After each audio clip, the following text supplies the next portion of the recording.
பெரியார் எதிர்ப்பு பிரச்சாரத்தை முன்னெடுத்து பேசிய சீமானுக்கு தமிழக அரசியலில் தனி இடம் இருப்பதாக ஆடிட்டர் குருமூர்த்தி கருத்து கூறியுள்ளார். தந்தி டிவியின் கேள்விக்கு என்ன பதில் நிகழ்ச்சியில் கலந்து கொண்டு பேசிய அவர், தீவிரமான முடிவு எடுக்க வேண்டிய கட்டாயத்தில் சீமான் உள்ளதாகவும் தெரிவித்தார். சீமான் இந்த அணிக்கு வரலாமா? ஏன்னா அந்த மாதிரியான முணுமுணுப்புகள் பேச்செல்லாம் கேட்க தொடங்கியிருக்கு. சார், சீமானை பொறுத்தவரையிலும் அவருடைய அரசியலில் என்ன ஒரு பெரிய மாறுதலை நான் கண்டேன் அப்படி என்றால், அவர் திமுகவை தீவிரமாக எடுத்தார் முதலிருந்தே. அதுக்கு ஜெயலலிதா நிறைய ஆதரவு கொடுத்தாங்க, இதெல்லாம் நான் கேள்விப்பட்டிருக்கேன். ஆனால் அவர் இந்த ஆன்டி பெரியார் ஸ்டாண்ட் எடுத்தார். அது இல்லை என்றால் அவர் அரசியலில் பெரிய ஒரு இழப்பு வந்திருக்கும் அவருக்கு. விஜய்க்கு அப்புறம் அவர் அந்த ஷிஃப்ட் கொடுத்த உடனே பாருங்க, 6% ஓட்டு 16% ஓட்டு ஆச்சு ஈரோட்டில். அதை பல பேர் நோட்டீஸ் பண்ணல. ஒரு பை எலெக்ஷன் கணக்கு வேற இல்லை, யாரும் நிற்கல, பெரிய கட்சிகள் நிற்கல. பெரியாரை எதிர்த்து பேசினாரா இல்லையா? தமிழ்நாட்டில் பெரியாரை எதிர்த்து கடுமையாக பேசி, இது பெரியார் மண் அல்ல, பெரியாரே மண் தான் என்று கூறி டெபாசிட் இழந்தார். சார், அதை தான் நீங்கள் மீடியா சொல்லுவீங்க.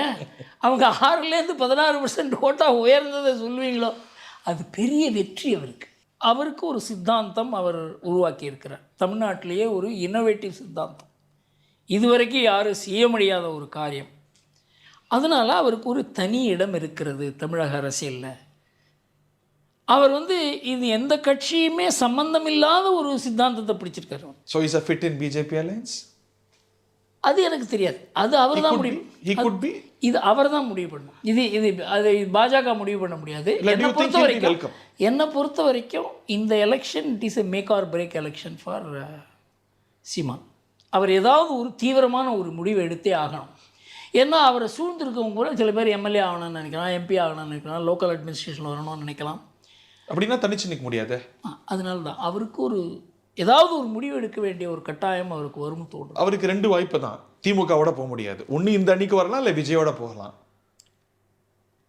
விஜயோட போவதற்கு வாய்ப்பு இருந்தது. அதுக்கப்புறம் 2 பேருமே அந்த பாதையிலேருந்து விலகிட்டாங்கிறது தான் தோன்றுகிறது. இது அவங்க போகிறதுன்னா பிஜேபியோட தான் போக முடியும். பட் பிஜேபிக்கு அவர் அக்செப்டபிள் பர்சனாக பார்க்குறாங்க. இன்றைக்கு அக்செப்டபிள் அப்படிங்கிறத விட ப்ராக்டிக்கலான்னு பார்க்கணும். Is it practical? அவர் வந்தாக்க ப்ராக்டிக்கல் தானே.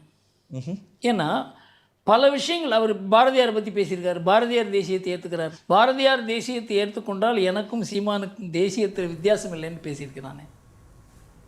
பல்வேறு விறுவிறுப்பான அரசியல் கேள்விகளுக்கு ஆடிட்டர் குருமூர்த்தி அளித்த விரிவான பதில்களை இன்று இரவு 9 மணிக்கு உங்கள் தந்தி டிவியில் ஒளிபரப்பாகும் கேள்விக்கென்ன பதில் நிகழ்ச்சியில் பார்க்கலாம்.